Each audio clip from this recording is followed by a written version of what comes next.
పెట్టినట్టే BC సంఘాలు ఏదో చూసినా జిల్లాలలో వాళ్ళదే, పట్టణాలలో వాళ్ళదే, సోమాజిగూడ ప్రెస్ లో పెట్టడం లేదు. అదేవిధంగా అన్ని దగ్గర కూడా ఈ కార్యక్రమాలు చేస్తున్నాం. దీని మీద బీసీ ఉద్యమం చాలా భారతదేశంలో ఎక్కడ లేనన్ని మీటింగ్లు ఇక్కడ జరిగినాయి. అది మాత్రం నాకు తెలుసు. మా గుజ్జకృష్ణ ఎప్పుడు మీటింగ్ లాగా రేపు రావాలంటాడు. ఇప్పుడు అయితే నా మీద బాధ్యత పెరిగిందిరా నాయన, ఈ అమ్మాయి ఇది ఎక్కడ పనిచేయదు. నిన్నటి వరకు బీసీ అన్నప్పుడు నాకు బీసీ సలహాదారుగా ఇవ్వడం జరిగింది. కనుక నా ఉద్దేశంలో నిజంగా కూడా చెప్తున్నా, ఎవరు మాట్లాడలేరు బాబు ఈ దేశంలో. నేను 3 సార్లు, అది పదే చెప్తున్నా, 3 సార్లు నరేంద్ర మోడీని ఓబీసీ ఎంపీస్ కన్వీనర్ గా 3 సార్లు కలిసిన 42, 64, ఆఖరి 84 మంది కలిసాం. కానీ నేను ఎప్పుడు మాట్లాడినా అయ్యా మేము ఏమడుగుతున్నామా, మాకు 27% మండల కమిషన్లు ఇచ్చిండ్రు, కానీ మేము 10 డిజిట్ కూడా దాటలేము, మా సంఖ్యాబలం ఎక్కువ ఉన్నది, మాకు సెపరేట్ మినిస్ట్రీ ఇవ్వాలి అన్నాడు. సెపరేట్ బడ్జెట్ అన్నా అది చేయలేదు. పోనీ ఏం చేయకపోయినా కమస్కం కులగణన చేయ 1931 అయింది. ఇప్పటి వరకు చేయలేదు, నీకు మంచి పేరు వస్తుంది అన్న. అప్పుడు రాజ్నాథ్ సింగ్ 2008లో మేము కండక్ట్ క్యాస్ట్ వైజ్ సెన్సస్ అన్నాడు. కానీ ఆయన కూడా చేయలే. కానీ ఎందుకో మా రాహుల్ గాంధీ గారు యావత్ భారతదేశంలో భారత్ జోడో యాత్ర చేస్తూ ఆయనకు ఒక ఆలోచన వచ్చిందా, ఎవరికి రాని ఆలోచన. నాకే సర్ప్రైజ్ ఉంది. నేను ఇప్పటివరకు చదువుకున్నా సమాజంలో ఎస్సీ ఎస్టీలకి ఎక్కువ అన్యాయం జరుగుతుంది అనుకున్నా. కానీ నాకు ఇప్పుడు తెలిసింది, రైతులను కలిసినా, నిరుద్యోగులను కలిసినా, అట్టడుగున ప్రయాణికాన్ని కలిసినా, కానీ బీసీలు ఎక్కువ సంఖ్యలో అన్యాయం జరుగుతుందని ఆయన ఒక స్లోగన్ ఇచ్చాడు. We come to the power, will caste wise census will be conducted. అంతటితో అగలే జిత్నా హిస్సేదారి ఉత్తి భాగీదారి అన్నాడు. ఇప్పుడు కొత్త స్లోగన్ వచ్చింది, జిత్నా ఆబాదీ ఉత్తినా హక్. అంటే ఎంత ఆబాదీ ఉందో అంత మంచి స్లోగన్ ఇచ్చినోడు ఎవరు లేడు. కానీ మన రాష్ట్రంలో రేవంత్ రెడ్డి గారు పిసిసి ప్రెసిడెంట్ గా ఉన్నప్పుడు నేను 10 ఉమ్మడి జిల్లాలు తిరిగా. అయ్యా రాహుల్ గాంధీ సందేశాన్ని ప్రజలకు తీసుకుపోవాలని చెప్పా. కానీ రేవంత్ రెడ్డి గారు కామారెడ్డిలో సిద్ధరామయ్య సమక్షంలో రేపు జరగబోయే లోకల్ బాడీలో గ్రామాలలో 42% రిజర్వేషన్ ఇస్తా అని చెప్పడం జరిగింది. ఆ తర్వాత ఆయన అదృష్టం బాగుంది, ముఖ్యమంత్రి అయ్యిండు.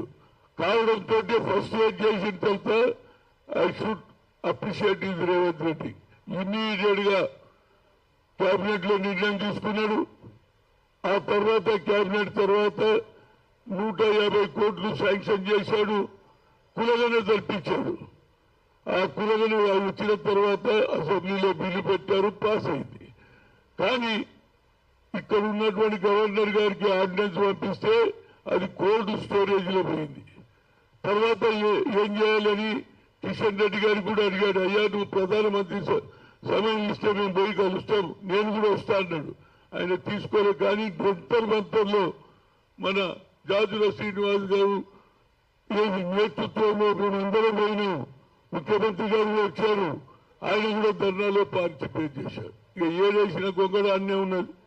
ఇవాళ ఆ ఎన్నికల తర్వాత, ఎందుకంటే రాజీవ్ గాంధీ గారు 72, 73 అమెండ్మెంట్ తీసుకొచ్చి మహిళలకు కూడా రిజర్వేషన్ పంచాయతీరాజ్ పెట్టి మహిళలు ఎన్ని రోజులు ఇళ్లలో ఉంటారు, బయటికి రండి, మీ ప్రతిభ చూపించండి, మీకున్న ఓపిక చూపించండి అని రిజర్వేషన్ పెట్టడం వల్ల కొంత మహిళలు కూడా ఇవాళ మండల అధ్యక్షులు అయ్యారు, జిల్లా పరిషత్ చైర్మన్లు అయ్యారు. ఇవాళ ఏమైతుంది, నరేంద్ర మోడీ గారు మీ దేశానికి ఓబీసీ ప్రధానమంత్రి 3 సార్లు, నేను 3 సార్లు ముందు కలిసిన. కానీ మా సెపరేట్ మినిస్ట్రీ లేకపోతుంది, మా మీద క్రిమినల్ పెడుతుంది. మూడోది మాకు ఎక్కడ కూడా రిజర్వేషన్ ఏది కులగని జరపలే. కానీ రాహుల్ గాంధీ అన్న తర్వాత మరి ఆయనకి ఎందుకు వచ్చిందో ఆలోచన, జనగణ అన్నాడు. మేమందరం సరే पहली मरतबा हिंदुस्तान का प्रधानमंत्री బీసీ के बारे में बात करते అన్నాడు. జనగణ పెట్టాడు. గజెట్ నోటీస్ లో తీస్తే నేను పోయి చూసినా ఆమె కర్ణాటక అమ్మాయి ఉన్నది. ఆ పోతే కాలు నెంబర్ 12 లో ఏమున్నదో ఇంటి యజమాని ఎవరు ఉంటారు, ఎస్సీ ఉంటే వాళ్ళు తీసుకోవాలంటాడు.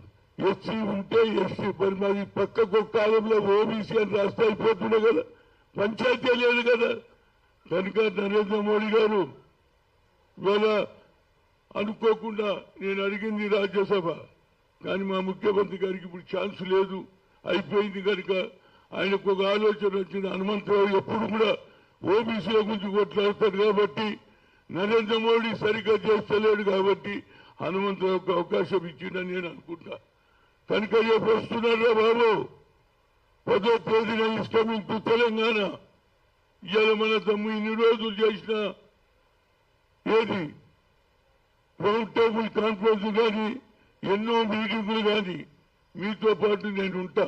నేను ఒక లెటర్ రాసిన అప్పుడే, Narendra Modiji you are coming to my Telangana because you are not put in it.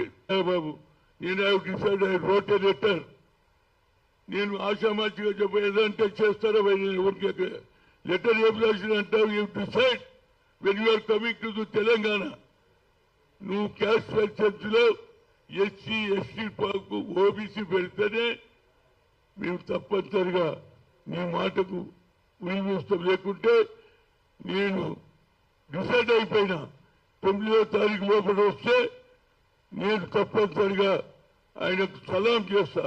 లేకపోతే నేను ఆమరణ నిరాదీక్ష ఏదైతే తెలంగాణలో ఎంతో మంది విద్యార్థులు సోదరి ప్రాణాలు అర్పిస్తే సోనియా గాంధీ తెలుసుకున్నది నో మోర్ క్యాజువాలిటీ అని ఆ అమ్మాయి ఇచ్చింది.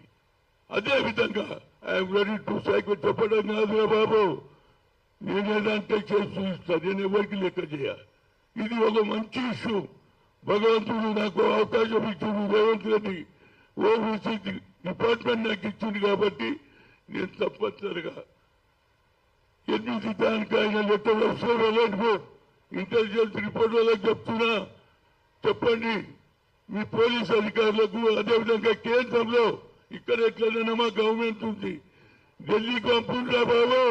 Hanumantharao is going for independent strike. నేను సచ్చినా సరే బరాబర్ ఈ తెలంగాణ ఈ కులగణలో ఇప్పుడు జరగకపోతే ఇక జీవితంలో జరగదు. ఆనాడు ఎవరు ఎస్పీ పార్టీ అయినటువంటి అఖిలేష్ అడిగితే హమ్ పీర్ కరీకే కబ్కా కర్తారే. ఎన్ని నెలల వాగ్దానాలు కానీ పార్లమెంట్లో ఎప్పుడైనా నిర్ణయం అయినాయా? ఇది దాటేసే కార్యక్రమం. ఈ దాటేసాన్ని తప్పనిసరిగా ఎదురు తిరగాలి. అన్ని సంఘాల కుల సంఘాలకు చెప్తున్నా. అదేవిధంగా ప్రియాంక రాహుల్ గాంధీ గారు పార్లమెంట్ లో బిల్లు పెట్టిండ్రు. మహిళలకు వ్యతిరేకం కాదురా బాబు, అగ్ర కులాలు కాదు. సగలోడు ఏం కావాలి, మంగళోళ్ళ తల్లి లేదా, కుటుంబంలో ఆడవాళ్ళు లేదా, అందులో కూడా కులగన జరగాలంటారు. బిల్లు వెనుకపోయింది. కనుక నా ఉద్దేశంలో ఇది మంచి ఛాన్స్. అన్ని రాజకీయ పార్టీలతో పాటు కుల సంఘాలకు బీసీ సంఘాలకు ఆలోచన చేయండి బాబు. ఇక ఇలాంటి ఛాన్స్ ప్రధానమంత్రి మన దగ్గరకు వస్తుంది కాబట్టి మనం తప్పనిసరిగా తెలంగాణ గురించి ప్రాణాలు అర్పించిన శ్రీకాంతాచారి లాగా నేను కూడా అందులో పాల్పంచుకుంటా. తప్పనిసరిగా నేను చేయకపోతే ఆమరణ నిరాదీక్ష చేస్తా చేస్తా చేస్తా. కులగణలో యాడ్ చేస్తే నీకు సలాం చేస్తా చెప్పు సెలవు తీసుకుంటాను.